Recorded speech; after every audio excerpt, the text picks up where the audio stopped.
Welcome to Cage Minds. I'm your host, Micah Frankel, and I'm joined by Kevin Croom. But first off, we got to give a little backstory. We tried to do this interview yesterday. We could not hear each other over Zoom. Tried to do it over Facebook Live. It would just not connect. I ended up making a video of me like cussing a whole bunch, and then I had to delete it later. And then we finally went with, well, let's just FaceTime and we'll record it.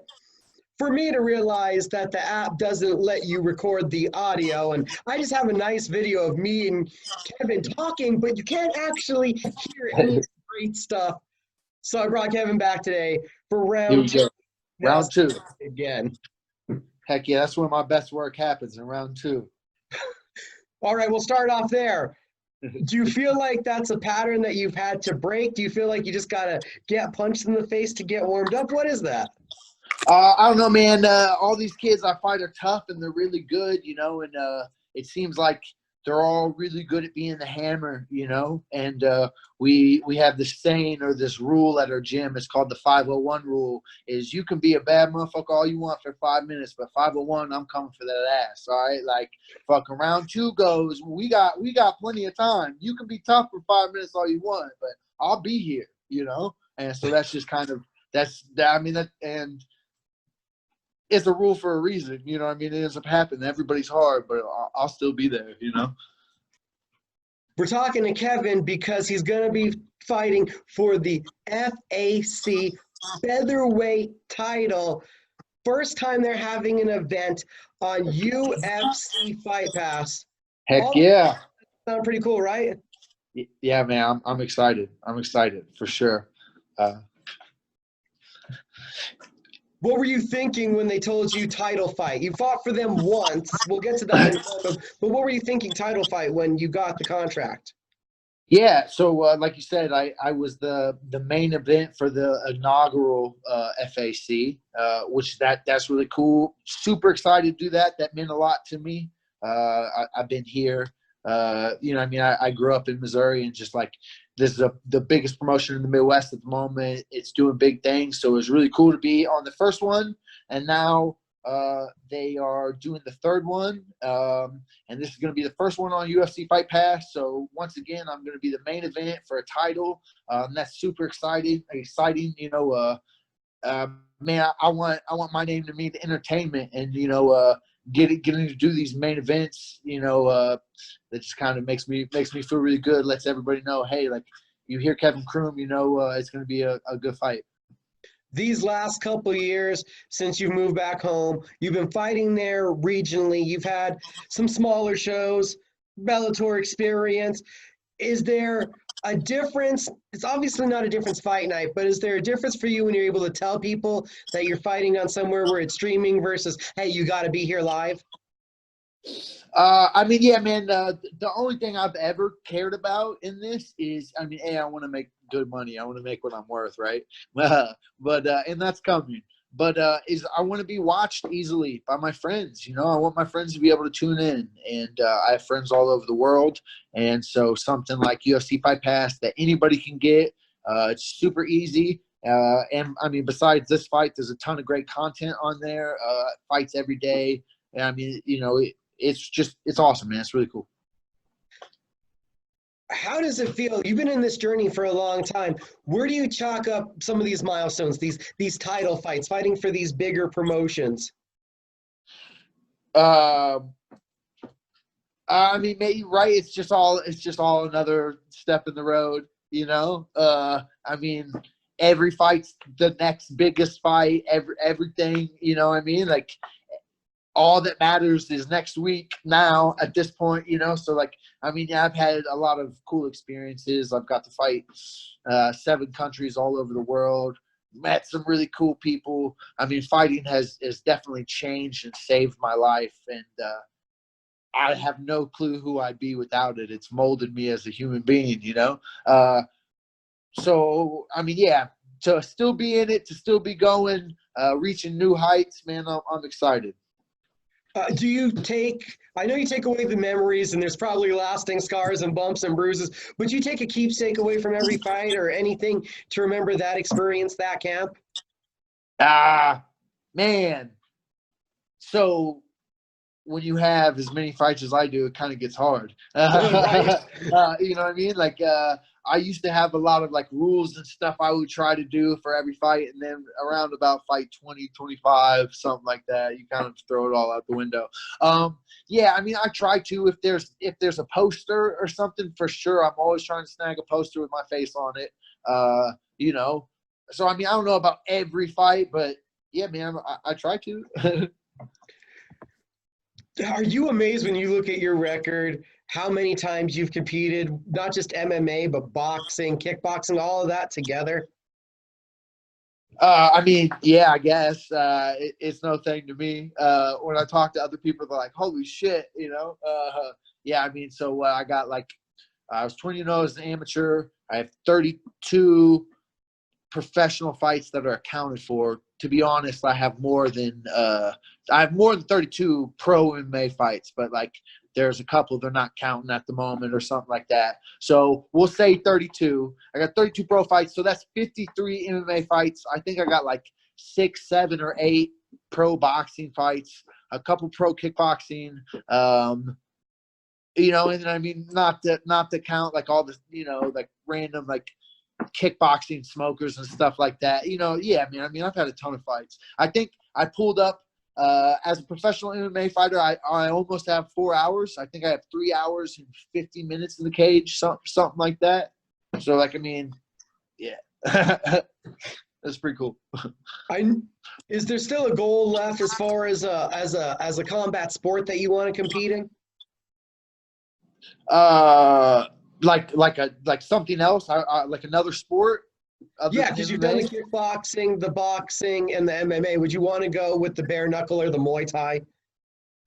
No, I mean, I have been offered a couple bare knuckle fights, and man, I already got a ton of scars on my face. I open really easily with gloves. It's not really something I would want to do. Like, I mean, if the pay would have to be a lot better than what they're offering. You know what I mean? Like, to me, it's just not really worth it. So yeah, no. So happily, But I mean, once again, money talks. Money talks. You know, so I'll do whatever. You know. and right now, happily focusing on MMA, right? Yeah, definitely. Now, we had brought this up yesterday. One of the memories I saw that you recently shared on Facebook, it's just been over a year since you got your brown belt, I believe, right? Heck yeah. Yesterday was a year exactly. Yeah, man, that's really cool. I remember saying, you know, back in the day, like, oh, I'll be a white belt forever, like just playing around, you know, and because I never really wanted to put on a gi, you know, because I fought MMA. So, you know, I mean, at the time, I didn't really think they translate. And I mean, I guess I don't know how much they translate now, but it's still really good experience and stuff. And yeah, I'm excited about it. I like having a brown belt. I need to tie-dye me a new gi so it'll match my brown belt. What inspired you, because you were hesitant, to get into the gi? I guess moving to Kansas City, and James has a really good program at the gym, and it's like, well, I'm here, I'm paying for it, so why not? You know, I guess no other gym I was at full time had a gi program. It was always somewhere else. You had to go somewhere else, and so it just made sense, you know. And talking about moving out there, back home, going to Glory, you've had a couple of fights there. How long did it take to get used to learning some of James's techniques? Because it's a new coach, and I'm sure there's an adjustment between your body wanting to do what you learned before and trying to incorporate the new stuff. Yeah, man. Well, also, man, like, I mean, I kind of came to Glory and James like not broken, but like severely like mentally messed up and like just not there as a fighter. I was on a really rough 2-fight losing streak, and technically is a 3-fight losing streak because I had lost a kickboxing fight before. So I mean, I just had a long, hard road. I wasn't making smart fight decisions, and it was just really difficult. So on top of having a new coach and having to learn kind of their flow and everything. I had to kind of work through a lot of my mental bullshit and kind of figure out how to do this whole fight thing again, you know? So, I mean, it definitely did take a while. I would say for sure, like kind of a year to just kind of figure their vibes out and figure their flow and everybody's vocabulary. You know, every gym kind of says different things. They have different terms for different movements and whatnot. So it took a little while, but man, I really feel like we've found our flow, and we're just progressively getting better and better, and I'm really excited about it. How many different gyms just throughout your career have you trained at? I mean, I don't know, like 6 or 7, you know, probably. I mean, even more, like just here and there, you know. How hard is it to take the little bits of the things that you like to incorporate your style? I mean, yeah, man, it kind of took me a little while. I think I've really found it here in this last year, this last 6 months for sure. And I mean, yeah, man, it takes a minute. It takes a lot of practice, a lot of repetition, a lot of muscle memory to kind of just get comfortable with allowing your body to do what it kind of wants to do, you know? So, man, I mean, it's a lot. And I don't know if it all came together at the same time, but we had talked last time 2 years ago, been way too long, but that when you moved out to Glory, you were able to take a step back from how involved with the team you were out here, cornering guys, coaching classes. And it seems like, I didn't realize you had so much of a soul searching to do, but it seems like when that came together, you kind of got right back in the same position with Glory. Yeah, man, I want to be an integral member of every team or group I'm a part of, and that's in life or in MMA. You know what I mean? Like, why do something if you're like just gonna sit back and kind of let it happen? Like, I want to be a big part of it, you know? And so it makes me feel really good that I've kind of that's been accepted, and kind of that's just kind of happened over the last 3 years. You know, you just get to know people, you get in your groove, and yeah, man, I'm really happy. Fighting's kind of like the only thing I have in my life. You know what I mean? It's like it's all I do, it's all I care about, it's all I've ever cared about, and so I mean, having the respect of the people around me means the world to me for sure. And one of those guys that we saw you in the corner of, and I got to ask about him, how good is Grant Dawson? Man, that kid is so freaking good. It is so frustrating. You don't know how many times I've like had to take a round off and just be like, the fuck. You know how Dustin Poirier, when he's fighting Khabib, looks to his corner and he goes, what? Like he's just astonished. He's like, what do I do? Help me. Can you help me? That's how I feel going with this kid a lot. Like, we'll be going, and he'll take me down this dark tunnel, and I'll start to see a little bit of light, and I'll get super excited. Oh, there's the light, and oh no, he just pulls me back in, man. The kid's a monster. He'll for sure be a champion here soon. One of the best grapplers I've ever rolled with. And now, also, we've all been going through a pandemic, but you told me yesterday life has basically stayed the same for you, right? Yeah, man. I mean, I don't really do a lot. So, I mean, apparently my life's kind of like a quarantine anyway. I didn't know that until this happened. But all I do is I work and I go to the gym and I hang out at my house, man. So the gym was closed for a couple weeks, and did a lot of training at home and at other people's house that have mats. But other than that, everything's been normal. I work construction, so I'm outside most of the time, and that's been going this whole time. Really, I have worked probably harder in the last 4 months than I have maybe ever. You know what I mean? So it's nothing different really. And when we were quarantined here in Albuquerque, You had a mini reunion. Jordan Espinosa went and spent some time with you at Glory. You ended up cornering him with your former coaches. So talk to me about what that was like having Jordan there and going to Vegas with the Latrell Yee squad. Oh yeah, man! It was awesome. Jordan hit me up, said he wanted to come out and train. Obviously, me and James were super excited to have him. He stayed with me, so I mean, not only was it cool to have him train, but I mean, we haven't seen each other really. I mean, we've seen each other like once in the last 3 years, and so haven't really got to spend a lot of time together. We spent a few weeks together. It was really cool. Get to training with him, and then it was awesome to be able to go to Vegas, hang out with Yee and Latrell, and watch Jordan do spectacular work. Man, what an athlete! That kid's great, and yeah, he's always been really good. And I feel like he's just really kind of finding his groove and coming into his own. And man, it's really cool to be in this corner and watch that happen. I found myself saying after his Mark De La Rosa fight, I'm like, wow, he looks so good. That's the best he ever looked. And then I found some tapes of me talking about how good he looked after the Eric Shelton fight. And I'm like, I think the last 4 times he's won, I've kind of said the same things. Wow, each time. When he's won, there's been leaps and bounds in that improvement. Yeah, man. Yeah, he's spectacular. He's a great athlete for sure. Hard worker. And talking about wins, you've won 2 in a row.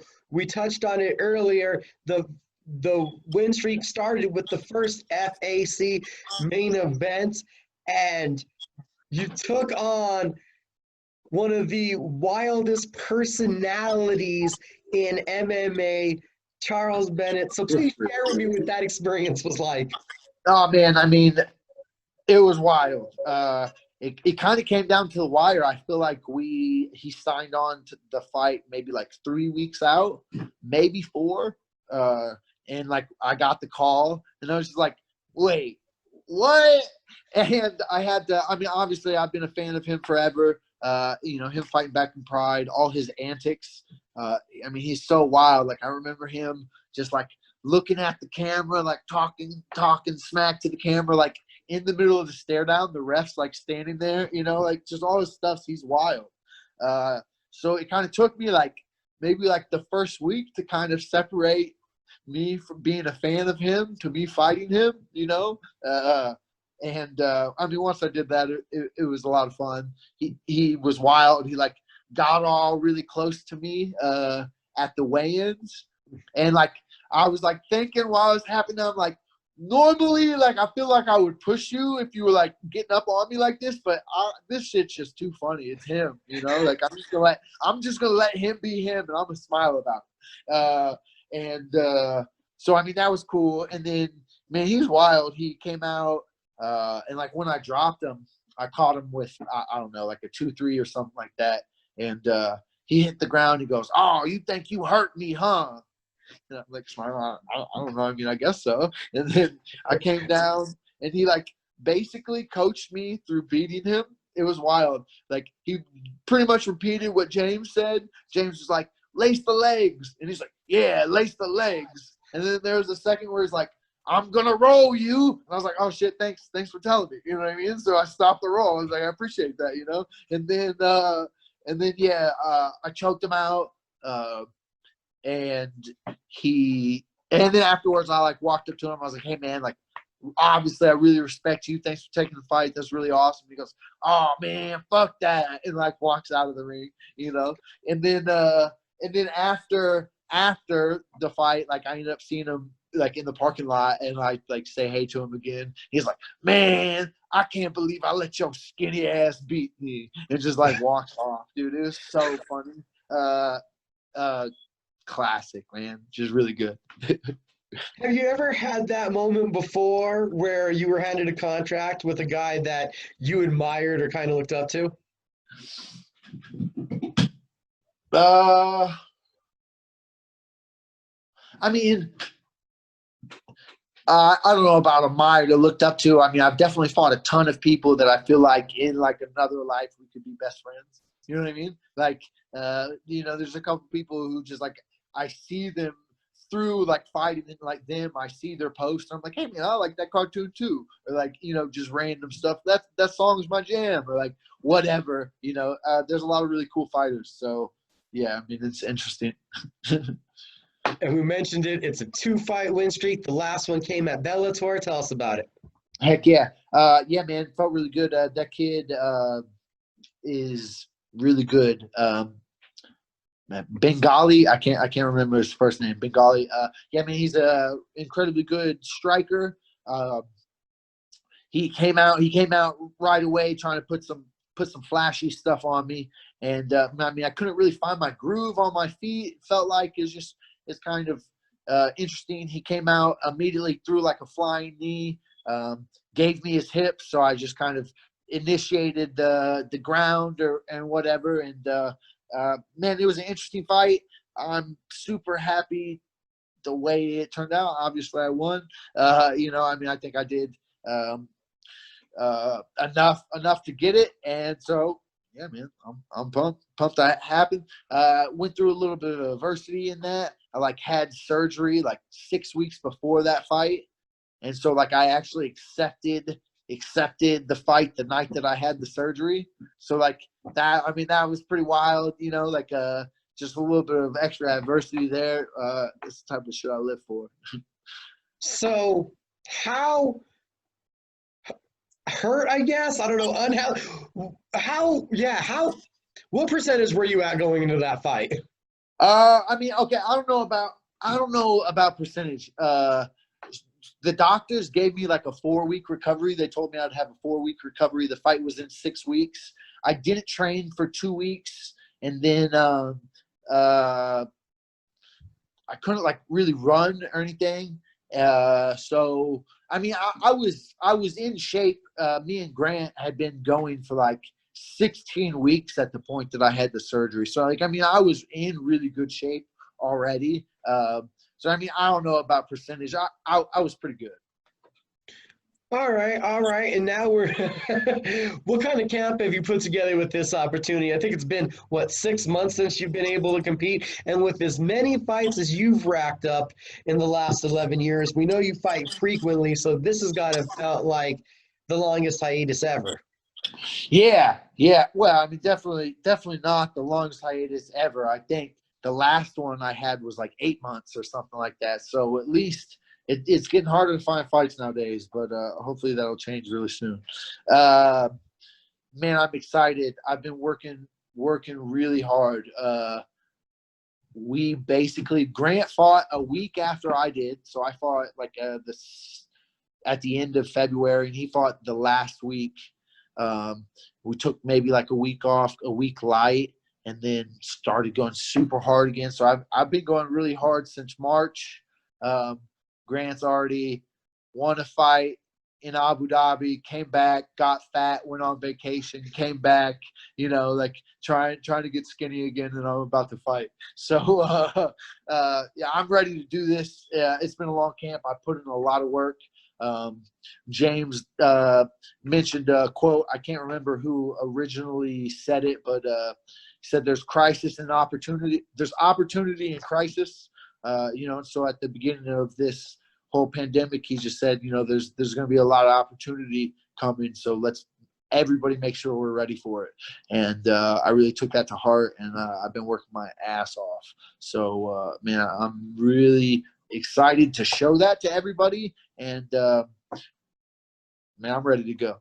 And it sounds like you've been told that with a win, there's already some things on the horizon in the works. Yeah. I mean, who knows? You know, I mean, we'll see. But definitely, impressive win doesn't hurt my situation. So with those kind of talks going on, does it put a little more emphasis on wanting to get a finish, on wanting to look your best next Friday?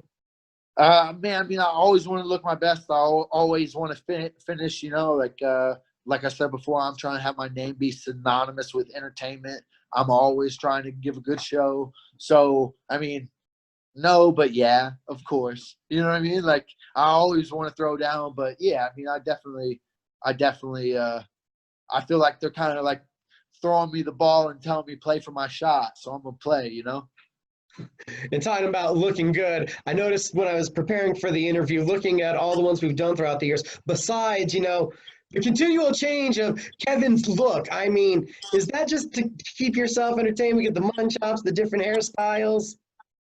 I mean, yeah, man, I guess. I don't know. Now that you say something about it, for sure, I do have a ton of different looks thinking about it. But I mean, yeah, I don't know. I always just go off on tangents for like a little while, and I just get really super into something, even if nobody else likes it or anybody else thinks it looks good. I'll just be like, "Fuck you," and I'll do what I want. And so, yeah, I don't know, man. I just go into things. Always the entertainer. Do you have anything special for us planned for the trunks, for the walkout? Yeah, I mean, I always like to entertain. I have been wanting to come out to the song I'm coming out to for a while, for a hot minute to be exact. So I'm excited about that. It'll be a catchy groove, and yeah, man. I mean, there's a couple things going on, a couple. I don't know about secrets, but like a couple things that are changing that'll be presented at the fight. So I'm excited. I'm excited for that. You've had some very entertaining and different walkouts before. What's been your inspiration and your favorite one? Man, I mean, it changes, right? I don't know. I normally will just be chilling thinking about a fight, or like I'll just get a call for a fight and the song will come on and I'll get goosebumps, or like just something, or there's a reason why I'm coming out to it. One time I was fighting a kid for the second time. The first time I choked him unconscious. I was fighting him for the second time. So I came out to Like a Virgin by Madonna to let him know it was going to hurt like the first time. You know what I mean? Like, I'm just dumb. I just like to do silly shit. I came out to What a Wonderful World by Louis Armstrong. That was a dope walkout. Baby Baby Baby by Justin Bieber. That was a really solid one. I got a really quick finish and got a bunch of fans off of that. I came over to somewhere over the rainbow. That was a good one.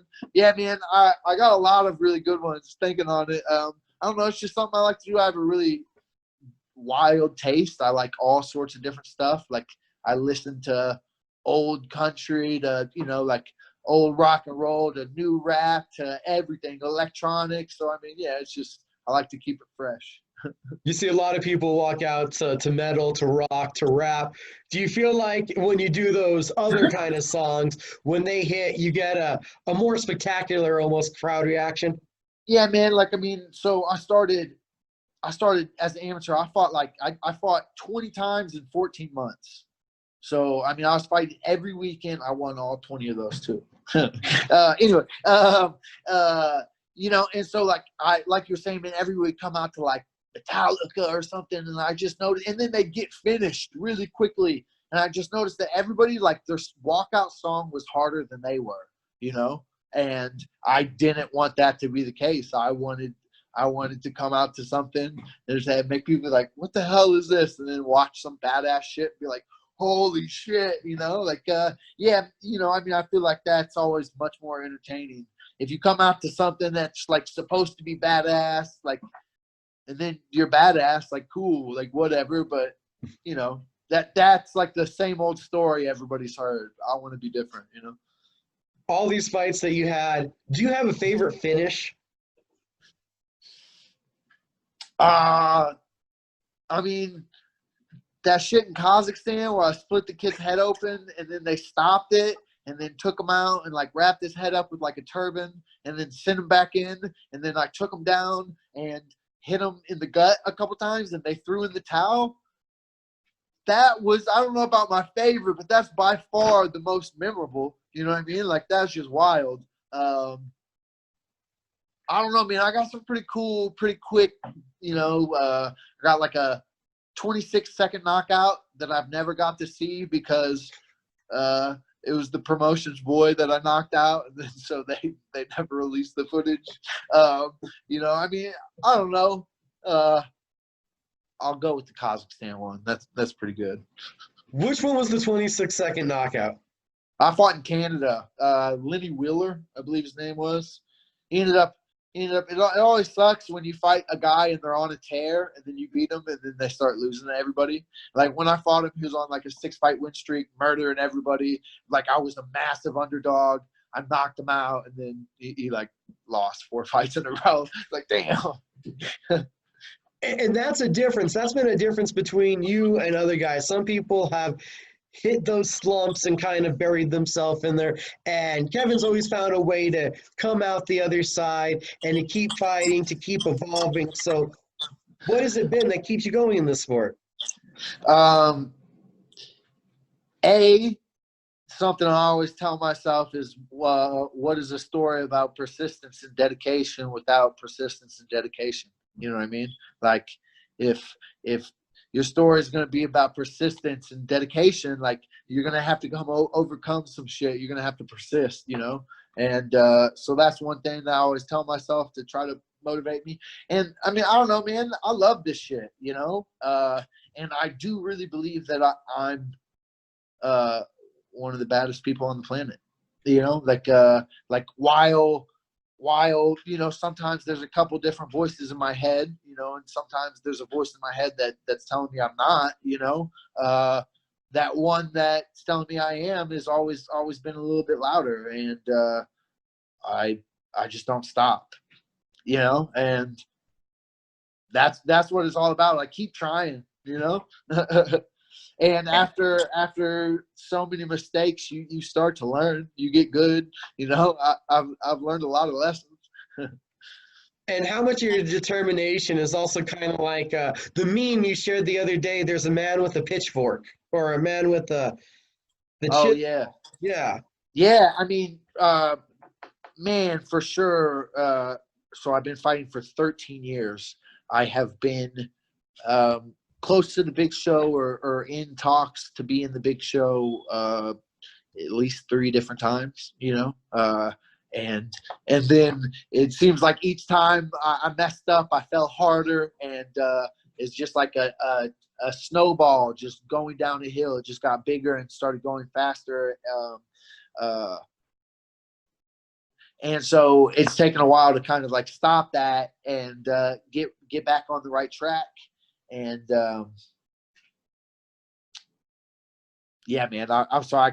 I kind of messed out. What was the question? Oh, I just wanted you to talk about that. I had seen that meme, and I kind of felt like that must have yeah, been man, yeah, something man. I'm close to sorry. your. No, go for I'm it. sorry, man. Yeah, no, man. I don't know how many like arguments with myself I've had about whether I'm good enough or whether I can keep doing this or if I'm a fool, or how many times I've been embarrassed because I believed in myself and I went out there and I messed up, and then look at me. I don't know how many times I've cried to my friends and I've been like, I'm good at this, right? Like, please tell me like I should keep doing this. And thankfully they tell me that I am good at it and I should keep doing it. And so here I am. But man, dude, like it's been tough. There's been tough times. I've quit for about 5 minutes before. You know what I mean? Like I there was a rough day in practice about a year ago where I had a terrible first 3 rounds and I quit for round 4, but I was back by round 5. You know what I mean? Like, you know, like man, this is a hard sport, you know, and it's rough, but through my teammates and you know talking with them and like talking to them and having them believe in me, it's really helped me believe in myself. I had a conversation with Grant, I don't know, maybe a year ago, and I was just telling him, hey man, like I'm kind of losing the faith. Like it's getting hard to pay my bills. It's getting hard to do all this stuff. I work all the time. I don't make any money in this fighting game. Like what do I do? And he just looked at me and he was like, man, you're going to make it. Like this year is going to be your year. Like keep going. I have 100% faith in you. And like just hearing that and like knowing that he meant that, like that helped me believe in myself again. And I'm at a point where I have no doubt. I'm no doubt in my mind. Like I'm no longer questioning myself. I like know. I know what's about to go down. I know it, and I can feel it. And fuck, man, that's really awesome. That's a really awesome feeling. It's an individual sport, and people look at that all the time because you're in the cage by yourself. But how important are teammates in this sport? Man, so let me just say that I'm now a part of the best team atmosphere that I've ever seen. Something that James has done. He has created the best team environment that I've been a part of. In this game, like, egos are such a big thing, and it's like so hard. I've seen a lot of like gym drama and beef and just all this weird stuff. And it's really refreshing to be a part of a team where everybody just really cares about each other and we all want the best for each other. So that's really great. And also, it's important to have a team, like, because if you got a bunch of killers in the same room and everybody's trying to reach the same goal, like the atmosphere is bigger than yourself. You know, if it's just you and two other people working, like, it won't become the same intensity. You know, it's like everybody being there together, all working towards the same goal. It just amplifies everything. It amplifies the energy, and you can feel it in the room, you know? And I got to ask again to talk about the team real quick. Also in your weight class, 145 pounds, Megan Anderson, how much does she beat you up? Oh, man, she's such a good striker. She's so good. She's getting really good on the ground, too. I guarantee if you get caught in her triangle, good luck. Boy, yikes. Yeah, man, she's really good on the feet. Like, I mean, I want to take her down. I'm not trying to stand with her because she'll piece me up. I don't appreciate it. So I'm taking her down. But it's getting harder to do nowadays because she's getting better, man. FAC debuts on UFC Fight Pass with a featherweight title bout main event. Kevin Croom against Anderson Hutchinson. We haven't brought up your opponent. Let's give him the respect. A tough, gritty wrestler who I saw has had like a lot of split decisions. So been through some close battles.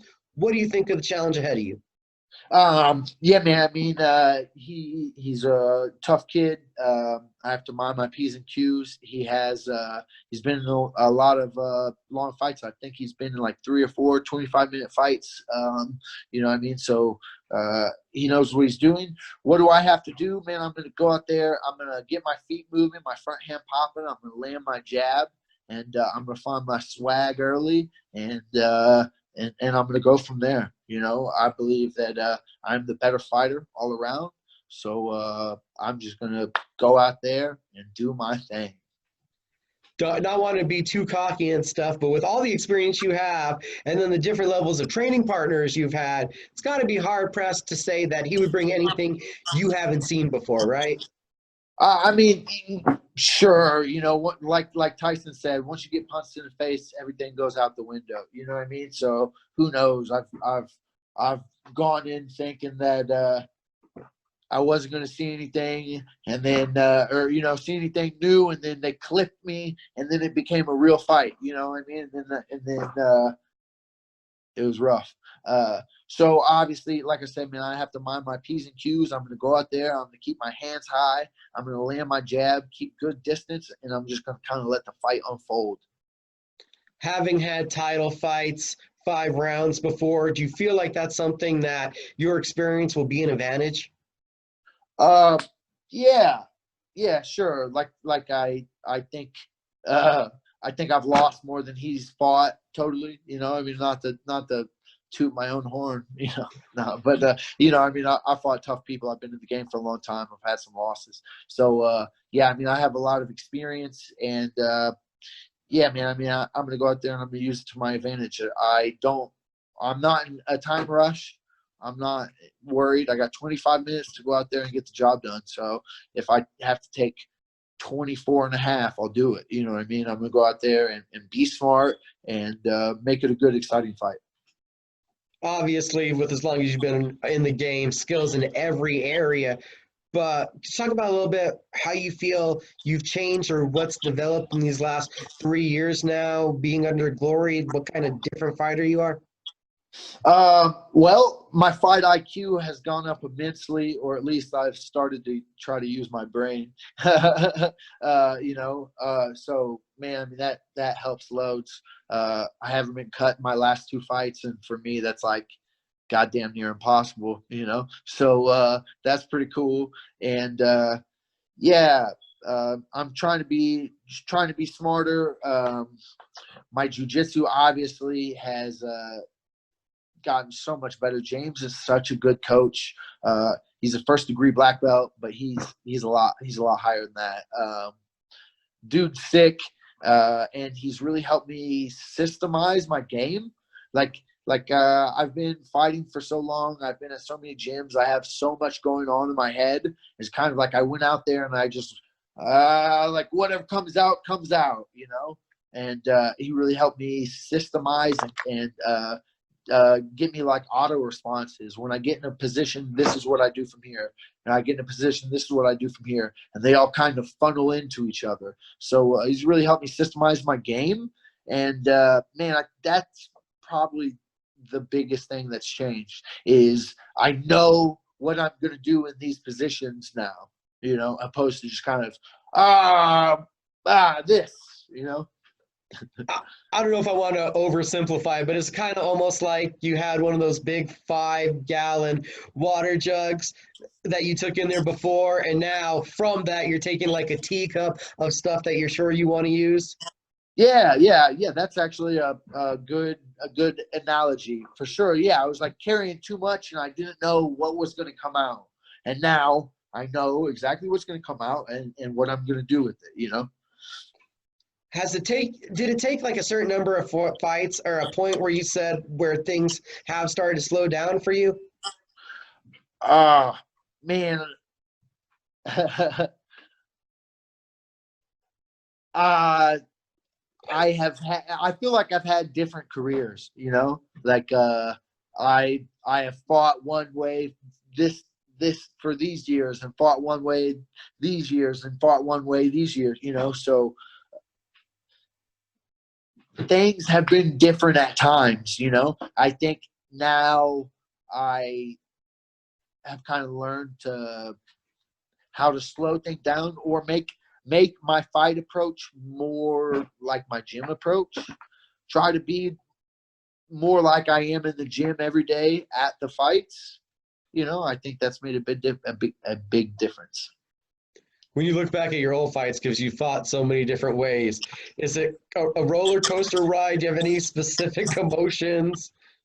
Dude, I do have I got a roller coaster of emotions through my career. I try to forget them all. You know what I mean? I got some fights that haunt me. You know what I mean?